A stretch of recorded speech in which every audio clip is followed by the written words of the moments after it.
ఈరోజు మనం మాట్లాడుకుపోయే విషయం ప్రతి ఇంటికి సంబంధించింది, ప్రతి కుటుంబానికి సంబంధించింది. కానీ చిత్రంగా చెప్పాలంటే సమాజం ఎక్కువగా పట్టించుకోని విషయం కూడా ఇదే. మనం ప్రతిరోజు ఉదయం లేచి మన పనులకు వెళ్ళిపోతాం.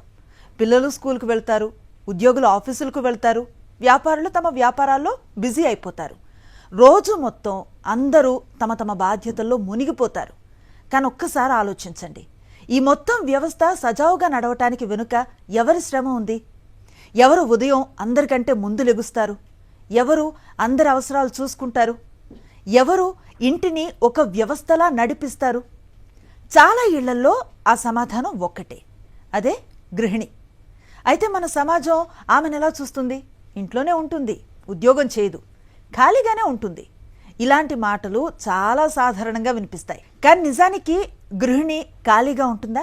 ఈ ప్రశ్నకు సమాధానం చెప్పడానికి ఇటీవల సుప్రీంకోర్టు ఇచ్చిన ఒక తీర్పు దేశవ్యాప్తంగా పెద్ద చర్చకు దారితీసింది. ఆ తీర్పు ఏంటి? ఎందుకు వచ్చింది?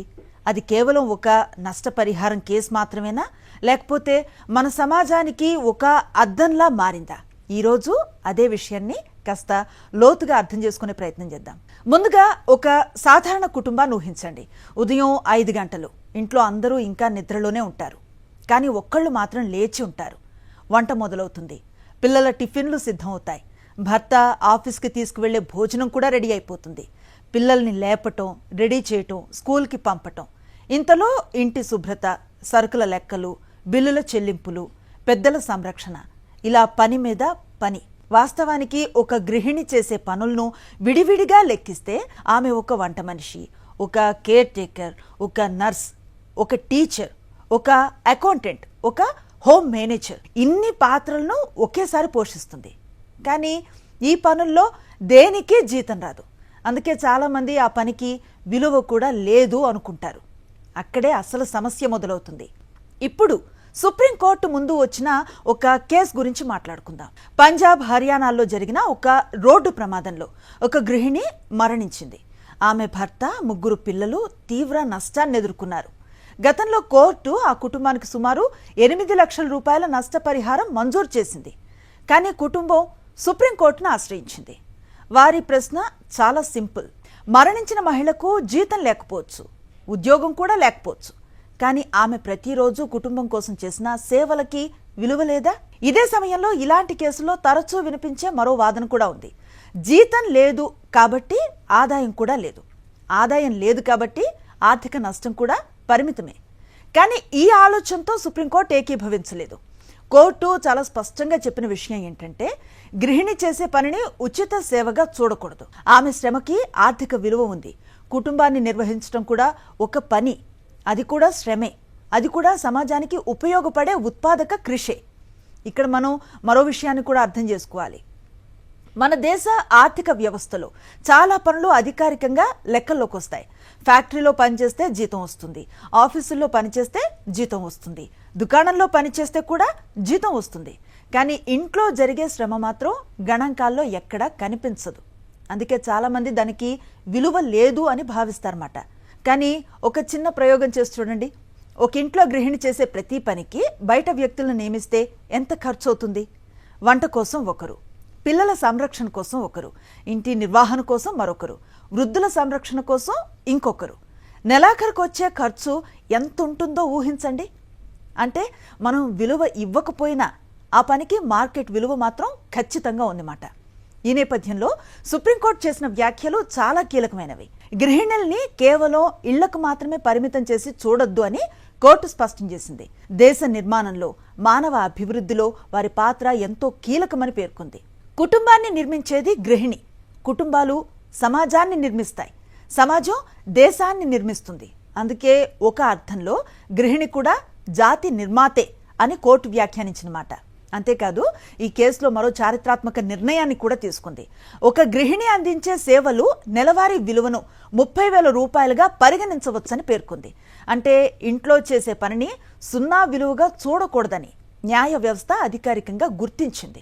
ఈ కేసులో గృహ సంరక్షణ నష్టం అనే అంశాన్ని కూడా పరిగణలోకి తీసుకోవాలని కోర్టు ఆదేశించింది. గృహిణి అందించే సేవల విలువను నెలకు 30,000 చొప్పున లెక్క కట్టి అదనపు నష్టపరిహారాన్ని చెల్లించాలి అని పేర్కొన్నమాట. ఇక్కడితో కూడా ఆగలేదు. ఇకపై దేశంలో అన్ని కోర్టులు కూడా రోడ్డు ప్రమాదాల కేసుల్లో గృహిణుల మరణానికి సంబంధించిన పరిహారం నిర్ణయించే సమయంలో గృహ సంరక్షణ నష్టాన్ని ఒక ప్రామాణిక అంశంగా పరిగణించాలని స్పష్టం చేసింది. ఈ మార్గదర్శకాలు సక్రమంగా అమలవుతున్నాయో లేదో అన్ని రాష్ట్రాల హైకోర్టుల ప్రధాన న్యాయమూర్తులు కూడా పర్యవేక్షించాలని ఆదేశించిందన్నమాట. అత్యంత ముఖ్యంగా గృహిణి సేవలను కనీస వేతనం కంటే తక్కువగా అంచనా వేయకూడదని కోర్టు స్పష్టం చేసింది. ఇంట్లో చేసే పని జీతం లేని పని కావచ్చు, కానీ విలువ లేని పని కాదని, భవిష్యత్తులో ఎవరూ గృహిణుల శ్రమను తక్కువ చేసి చూడకూడదు అనే స్పష్టమైన సందేశాన్ని ఈ తీర్పు ద్వారా ఇచ్చినమాట. అయితే ఇక్కడ ఒక విషయం మాత్రం స్పష్టంగా చెప్పాలి. ఈ తీర్పు అంటే ప్రతి గృహిణికి నెల జీతం ఇవ్వాలని కోర్టు చెప్పలేదు. కోర్టు ఉద్దేశం అది కాదు. ఆమె శ్రమకు విలువ ఉందని చట్టపరంగా గుర్తించడం మాత్రమే మాట. ముఖ్యంగా ప్రమాదాలు, నష్టపరిహారం వంటి కేసుల్లో ఆమెని ఆదాయం లేని వ్యక్తిగా చూడకూడదు అని చెప్పటం ఉద్దేశం. కానీ ఈ తీర్పు మన ఇళ్లలో కూడా ఒక ఆలోచనకి దారితీయాలి. మనం చివరిసారిగా ఇంట్లో ఉన్న మహిళ చేసిన పనిని ఎప్పుడు మెచ్చుకున్నాం? ఎప్పుడు థ్యాంక్స్ చెప్పాం? ఎప్పుడు ఈరోజు మీరు చాలా కష్టపడ్డారని గుర్తించాం? చాలాసార్లు మనం ఆమె చేసే పనిని చాలా క్యాజువల్గా తీసుకుంటాం. అది ఆమె బాధ్యత అనుకుంటాం. కానీ బాధ్యత అంటే విలువ లేదు అని కాదు. సమాజం మారాలంటే చట్టాలు ఒక్కటే సరిపో, మన ఆలోచనలు కూడా మారాలి. ఒక గృహిణి చేసే పనిని చిన్న చూపు చూడకూడదు. ఆమె ఉద్యోగం చేయకపోయినా పని చేయటం లేదనే అర్థం కాదు. ఆమె జీతం తీసుకోకపోయినా శ్రమ చేయటం లేదని అర్థం కాదు. ఆమె పేరు మీద శాలరీ స్లిప్ లేకపోయినా కుటుంబం అనే వ్యవస్థ నడవటంలో ఆమె పాత్ర అమూల్యం. చివరిగా ఒక విషయం, ఒక ఇంటిని నిర్మించడానికి ఇటుకలు, సిమెంట్, ఇనుము అవసరం. కానీ ఒక కుటుంబాన్ని నిలబెట్టడానికి ప్రేమ, సహనం, త్యాగం, బాధ్యత అవసరం. ఆ 4 అంశాలు ప్రతిరోజు నిశ్శబ్దంగా అందించే వ్యక్తి చాలా ఇళ్లలో ఒక గృహిణి. అందుకే సుప్రీంకోర్టు తీర్పు కేవలం నష్టపరిహారం గురించి కాదు, గృహిణి శ్రమను గుర్తించమనే ఒక సామాజిక సందేశం. కనిపించని పనికి కూడా విలువ ఉంటుందని చెప్పిన ఒక గుర్తుమాట. ఇంటి పనిని పని కాదు అని చూసే మన దృక్పథాన్ని మార్చుకోవాల్సిన సమయం వచ్చిందని గుర్తు చేసిన ఒక చారిత్రాత్మక వ్యాఖ్య. గృహిణుల శ్రమకు మన సమాజంలో తగిన గుర్తింపు దక్కుతుందా, లేక ఇంకా చాలా మార్పు అవసరమా? మీరు ఆలోచించండి.